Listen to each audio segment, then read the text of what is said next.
کیچڑ کی اولاد ہے۔ اسی طرح انسان اپنی اصلیت اور اپنی ابتدا میں کہاں سے پیدا ہوا؟ قرآن نے اسے سلالۃ من طین کا نام دیا۔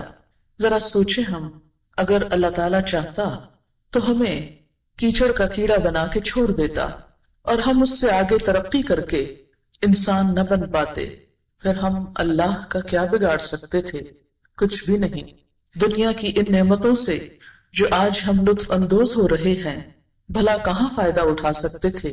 یہ رنگا رنگی، یہ زینت، یہ حسن اور یہ طرح طرح کی نعمتیں جو دن رات ہم اندھا دھند استعمال کر رہے ہیں، بھلا ہمارا ان میں کیا حصہ ہوتا؟ لیکن اللہ تعالیٰ نے ہمیں انسان بنایا۔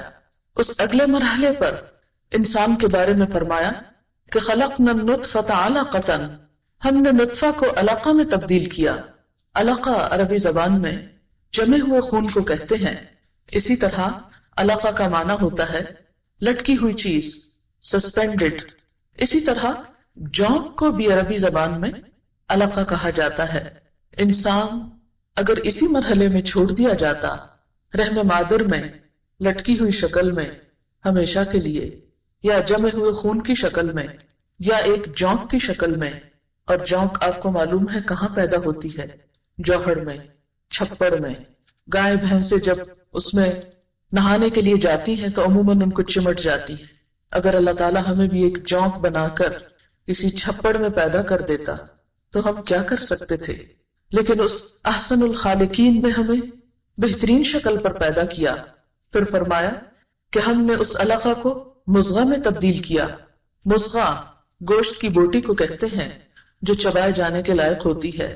اس شکل میں انسان اپنے ماں کے پیٹ میں، رحم مادر میں، مائکروسکوپک طریقے سے اگر اس کو دیکھا جائے تو بالکل جانور کے مشابہ ہوتا ہے۔ بازوؤں کی جگہ پہ چھوٹے چھوٹے نشان، اور ٹانگوں کی جگہ پر اور لمبی سی ٹیل، جو انسان کو دکھایا گیا کہ اللہ نے تجھے کہاں سے اٹھا کر کہاں پہنچایا۔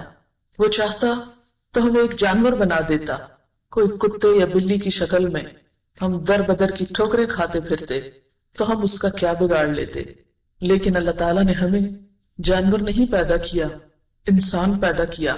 فرمایا ثم انشأناہ خلقا آخر، پھر ہم نے اس کو ایک دوسری ہی مخلوق بنا کر اٹھایا۔ فتبارک اللہ احسن الخالقین، تو بہت بابرکت، بہت بلند شان ہے اللہ جو سب پیدا کرنے والوں میں بہترین خالق ہے۔ تو انسان اگر اپنی تخلیق کے مرحلوں پہ غور کرے اور اپنی اس حالت پر، جسے قرآن پاک میں لقد خلقنا الانسان